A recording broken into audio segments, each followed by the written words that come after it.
Hi, today we're going to do a sunroof repair, and if your sunroof is a little bit like this, doesn't shut all the way and makes this sort of noise, so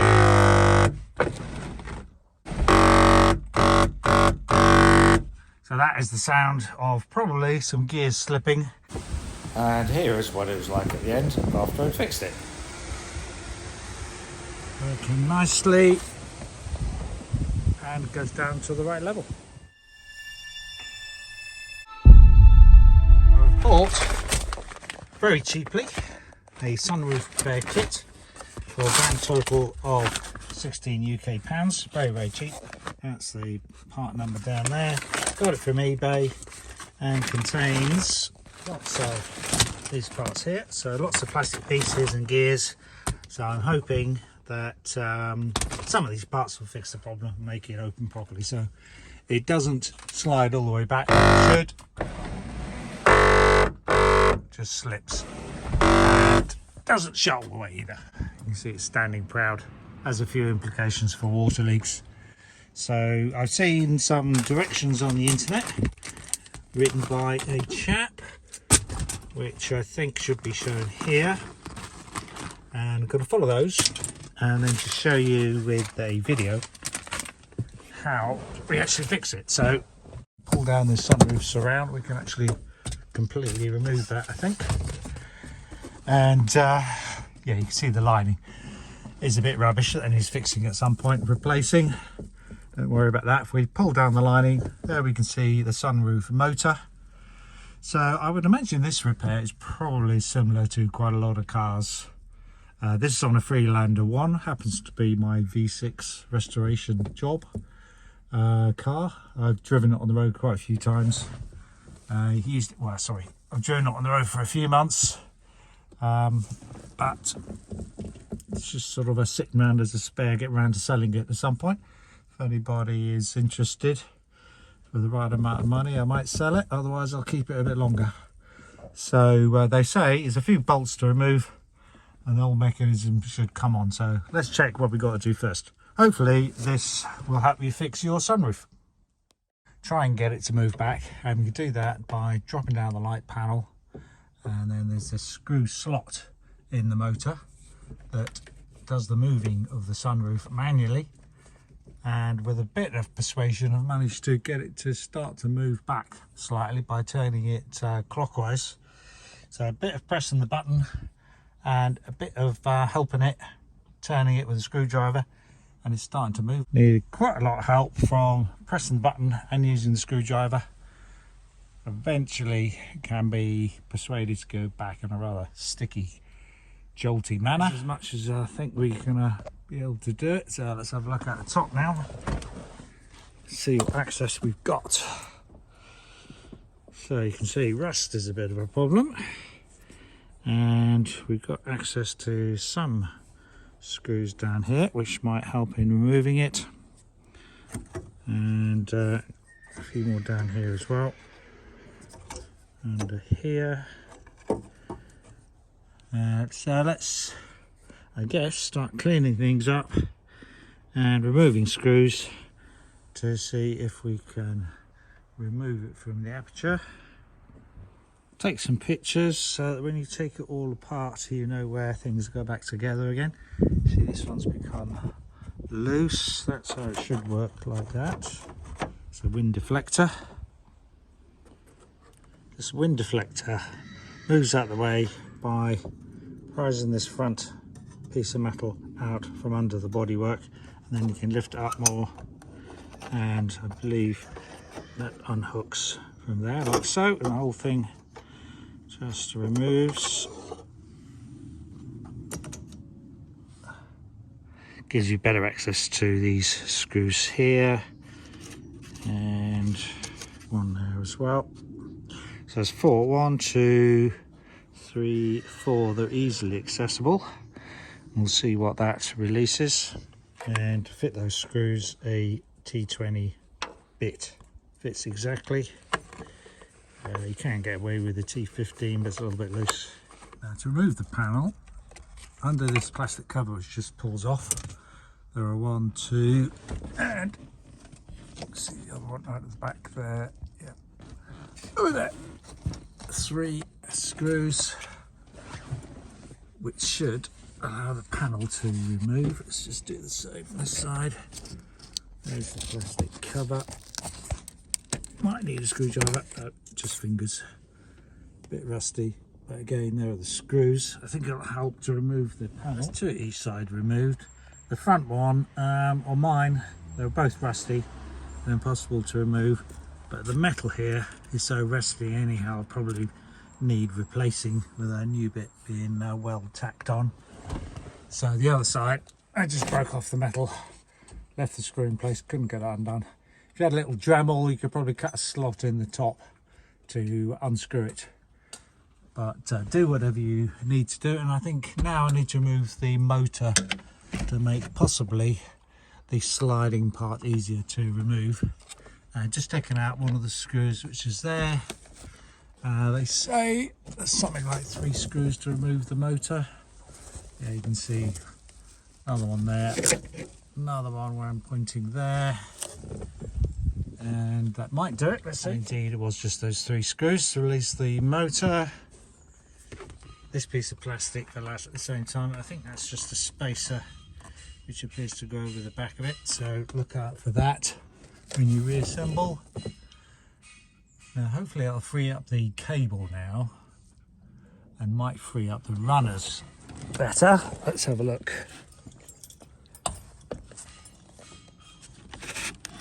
Yeah, so now we're able to probably slide the thing off. I made 2 hands for this, but it does actually move freer now. And that's the sunroof panel removed. So for this side, I actually started to drill out the screw that wouldn't come out. And once the screw had got hot as a result of the drilling, then you can prise out the nut that held in the plastic, because it's got hot so the plastic melts. This piece of metal is replaced by a piece in the kit anyhow, so that doesn't matter. That's another option. So now there's various pieces of metal that lift off once you've taken the screws out. So that's one at the front. I think this one probably will start to come off next because that screws off. And then it's just a matter of seeing how everything assembles. It disassembles, I should say. It does move as a result of the cable being released from the motor. This little stud is stopping it releasing backwards. I don't know how far we can move it forwards though. I'm going to have to do it with 2 hands, I think. Once we've got the panel off, there's one more screw just down here. Is removing. Hopefully that will make things a bit easier. Yep, that seems to have released a few bits. That piece of metal, let me lift it up, it gets lost.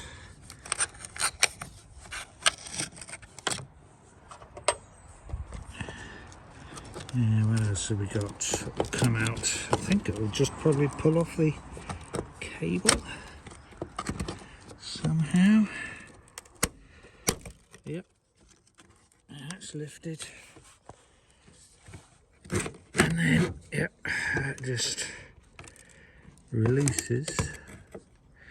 I'm guessing this cable comes all the way out. It's going to be messy, I can see that. There we go, that's the cable out. That's the whole mechanism released. So now we can start to clean things up, replace parts, and reassemble hopefully. There's our 2 runners removed. These are new parts, sunroof panel, and again, well worth taking lots of pictures of how every piece seems to fit, just in case you can't work out how it all goes back together again. And it looks like probably the main problem was just bits of rust from the sunroof, and this is quite rusty. Where getting stuck in the mechanism, getting stuck in the cogs, and stopping it from moving, because the cogs themselves don't actually look very worn. The cable is a bit clogged up with bits of old grease and old age and rust. But since I've got new parts, let's see how difficult it is to replace all those in case that's the problem that you have. So this part, it would appear, just lifts off. If it's in the right position. Oh, it's got a little piece of plastic there and he's pressing down.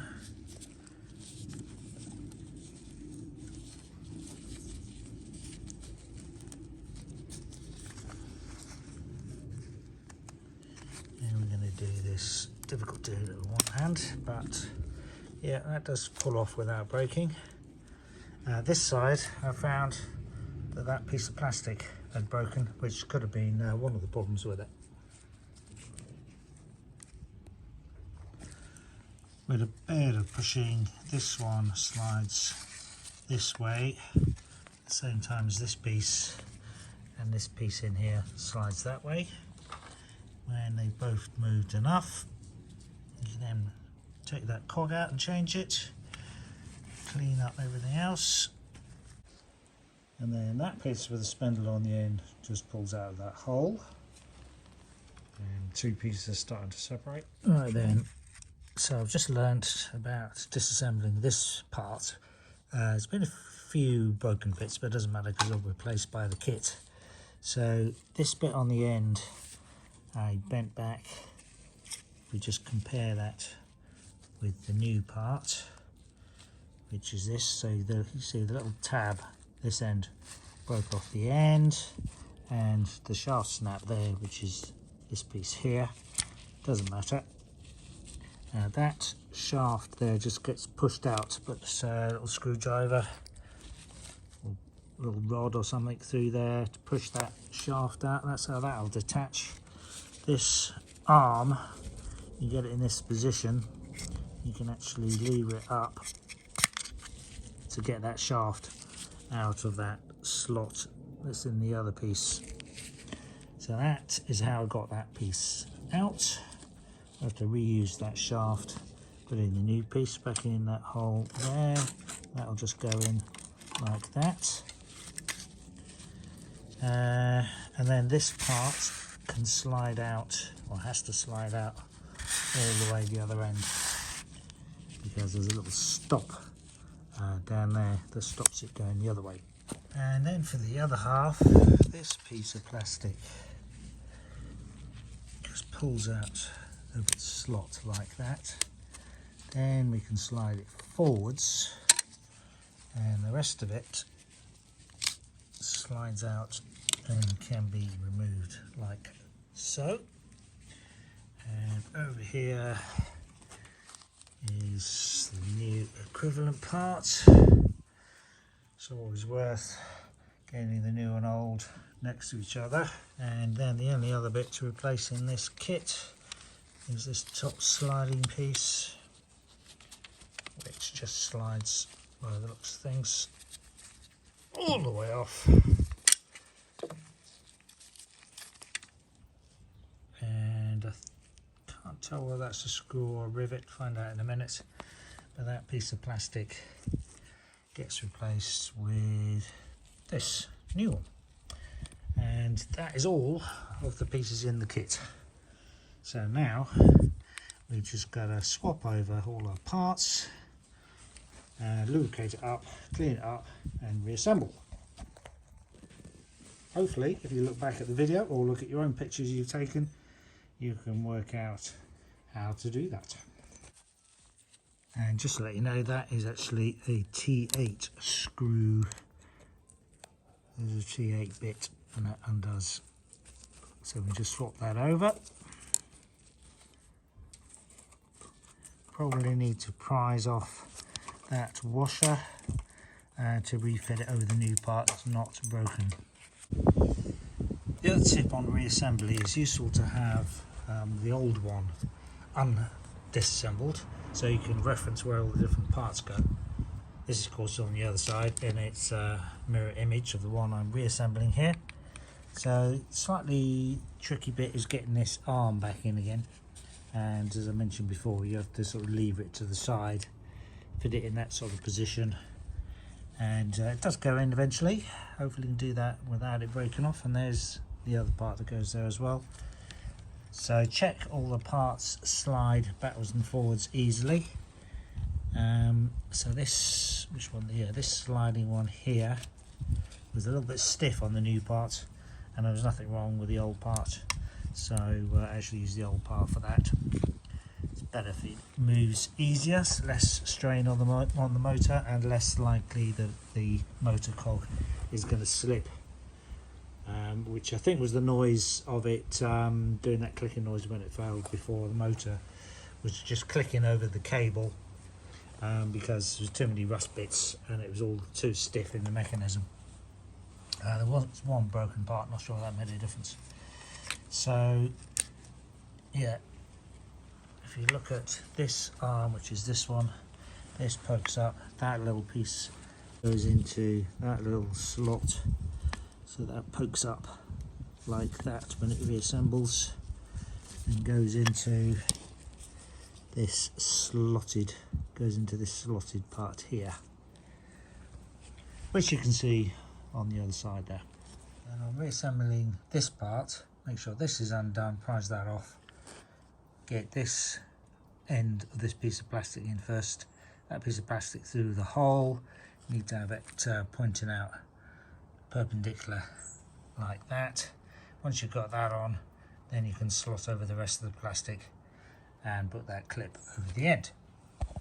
So you can see this is the piece of plastic that holds the cable at the end there, and that slides in from that end. You can just pull on the cable, make sure it moves smoothly, and then this little arm, you can, if you have difficulty getting it in, go back to this position here. So if you have difficulty getting it in to the slot or getting out from that slot, then it can be either inserted or removed by just pulling up this slightly out of that slot and pushing the arm over, move it round that little slot, that piece of plastic, move it up, and then you can go all the way to the end. Quite difficult doing it one-handed. Should be able to go all the way to the end, and there you can see you can easily take it all the way out, put this arm into its slot, and then put it in position. So it's an alternative way of doing that. It's relatively easy. Oh, there we go. So that's one way of doing it. And once you get to the end, you can push it in like that. So the critical bit for this operation is to make sure that it moves smoothly, and that arm at the end, I don't know if you can see that, but as you pull on the cable, it raises up into that little slot there. See in the middle of the screen, that raises up. Now, because these pieces of plastic in the kit were aftermarket ones, obviously, not the originals, they're just very slightly different dimension, extra bits of plastic burr on them. So this was quite difficult and stiff to get moving smoothly.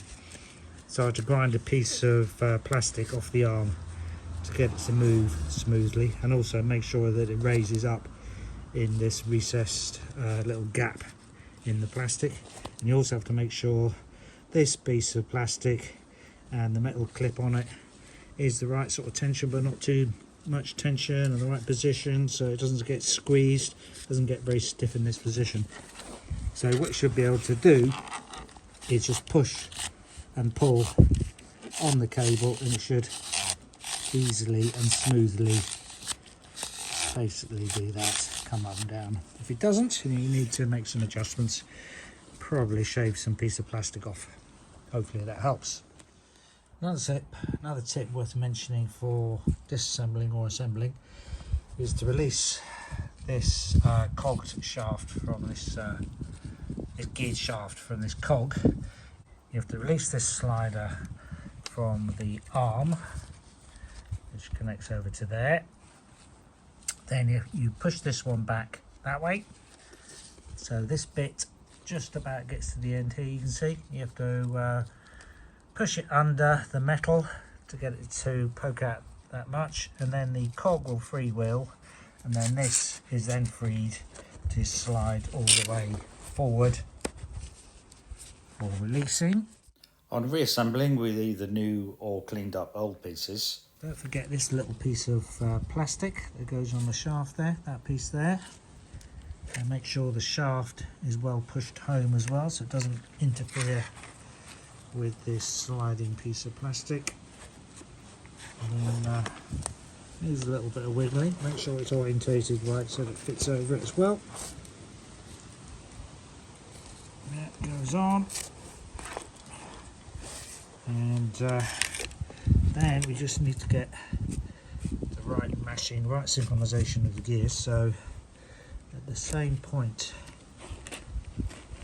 that this one starts to engage, I believe what we want to do is push down on that piece of plastic so they all move in unison, and then when the cable is fully pulled, the mechanism goes flat. Alright, still a little bit stiff on going from the tilted to going backwards, but we'll try it out with the motor to see if it works. And learning all the time with these jobs, the other slightly easier way of doing it is once your lever has been released from there, to pull this one out this way, that one goes the other way. Once that one is out, then this one will come all the way forward to be released. And again, when assembling, it'll be a little bit easier to move that one against the stop and then put in the other one, and then they automatically synchronize up like so. You'll have to check the alignment for yourself when you reinstall the mechanism back in the aperture, see if it lines up with the window.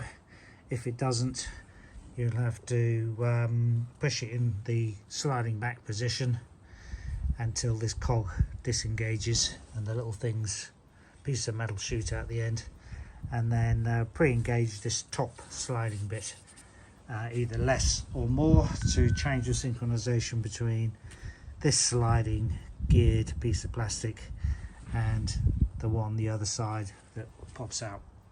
Bit of trial and error needed there. Right, so having checked the alignment of the mechanism in the aperture and the window, I think this mark on the slider there, see that little line on the plastic which points towards the center of the cog, I think that's the alignment mark for when the mechanism is in the closed position, so both parts of it completely parallel.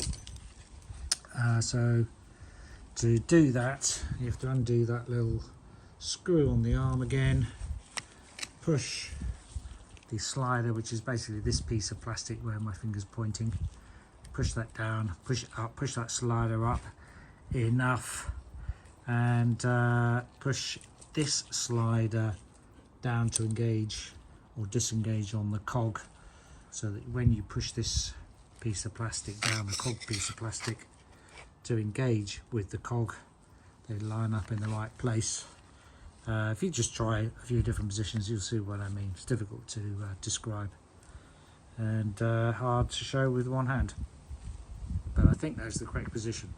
Another thing to point out when reassembling, so this bracket that goes on the front that lines up with a hole here and a hole over there, it's got this little ridge inset which obviously lines up with that poking out bit on the metal tube. We'll just move that out of the way a little bit so you can see a bit better.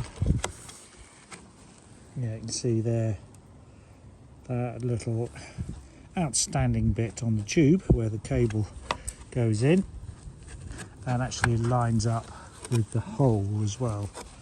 So if you get it lined up with the hole, you know you're about in the right position. Then you can get the metal bracket to hopefully fit over the top of the tube. The front of the bracket has got to go underneath that piece of plastic as well. So it needs a little bit of wiggling. And with a bit of a click, it goes in position on the metal. And then I think we just push it forward a little bit for the holes to line up like so. And then that's the motor reinstalled. And as you waggle, as you turn up the screws, turn the screwdriver and just check that the rails operate as you do so. That's checking the manual operation. And hopefully the motor will then do it as well. And then the last remaining job is to fit this big gear that came in the kit inside the motor. I think the drive shaft of the motor is slipping against this gear inside by the look and sound of things. So that seems to be held shut by these rivets, so we're going to have to drill out those and either re-screw it or re-rivet it. So drill off the tops and then just get a small screwdriver in and hammer down in between the seal to break the seal between the two and to lever it off the rivets, which you can see is starting to do already there. Okay, there we go. What have we got in there? So there we have one set of gears. I think next we need to take this bit of sheet metal off and hopefully get to the bigger main gear underneath. And underneath that is this main piece of plastic gear that we need to replace with this one. And hoping that should perform a bit better. Let's have that gear removed. Doesn't look too bad actually. That's the new one in place. Then we've got to reassemble and change these rivets for screws, or possibly we'll see if I've got any rivets. Have to do a bit more drilling out by the looks of things. So I did also take this gear and plastic part out of the shaft. It was quite a tight fit. Sanded down that plastic collar a little bit. I think with the pressure of opening the sunroof, the plastic's swollen around that metal gear a bit. I could do with a new one, but it does move a little bit freer now. Just greased up with a bit of moly grease like the rest of the mechanism.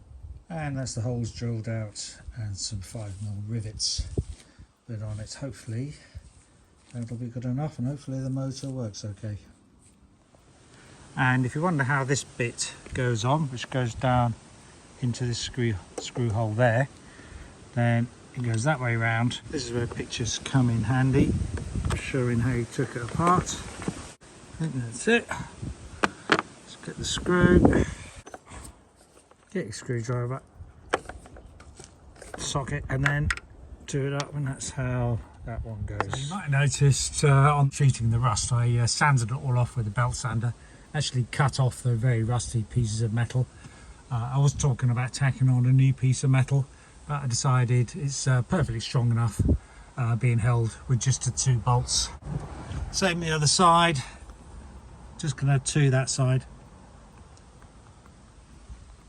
because I ended up using the old runner in there and it lost its nut in that one, so I can't use that one. The old runner actually moved a lot smoother than the new one. The plastic was a bit too tight on the new one, so use whatever you think is best. So I've covered it, all the rusty stuff. Decided to use wax oil, black wax oil, with a little bit of extra oil added. The advantage of that is it stays wet and tacky, better for rust proofing compared to just repainting. I did treat the rust with some phosphoric acid. I think that's the stuff which reacts with the rust, turns it black. Most of the rusty stuff you can't actually see anyhow, so the fact that it's a bit unsightly, it doesn't actually matter. And even these bits are going to be covered with a plastic trim. To finish off the alignment, I loosened up these bolts a little bit and just check by pushing it up and down that the roof doesn't sit proud and is even both sides. And that fits lovely. For refitting the wind deflector, just make sure the end hooks under that piece of plastic.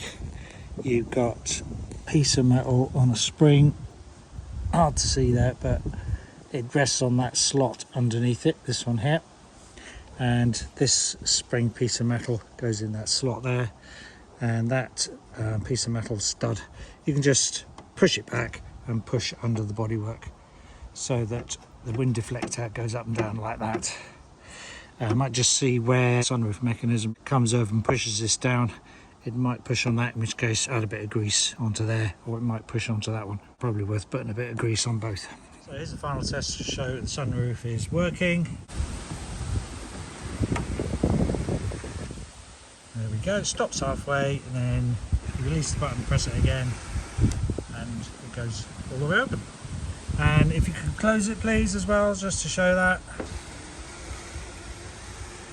Working nicely, and it goes down to the right level. That's it, that's how to fix your sunroof. Stops it leaking as well if it fits properly, and no more slipping of the gears in the motor. So you may have noticed that when it stops for the first time, it's not quite in the right position, so it should stop at this point when it first opens, and then you press it again for it to go all the way back, whereas actually it stops at that point and then you have to press it again to go all the way back. So easy way to resynchronize that is get it in the stop position there. I'm gonna disconnect the motor because the motor is in the stop position, correct stop position, but the window isn't. So disconnect the motor, hopefully manually push the window back so that it's forward again in the position where I want it to stop, and then that will be set up correctly. Alright, motor gear is out of position, and now I can just manually push the sunroof into the right position, and that is where I want it to stop. Then we'll just push the motor back in again and do out the bolts, and then it will stop at that point. And a quick test to confirm that. That's where it stops. Press it again, opens all the way. And if you want to do a thorough job on re-waterproofing your sunroof and seeing why the underneath parts of the sunroof went rusty in the first place, then you want to take the seal off. So you pull it off from the back, just pull straight off, clean up the gap in the middle there. So obviously over time, 20 years, the sealing between the rubber and the glass has weakened just with age, and water's got it a bit, starting to rust around the edge. And so I really want to take it off, clean it up, and reseal it with some either silicone or hybrid sealant. And that'll be a thorough job. Okay, that's it. Thanks for watching. Obviously the next job is to do the roof lining. That's a job for another day. Okay, thanks for watching. Bye.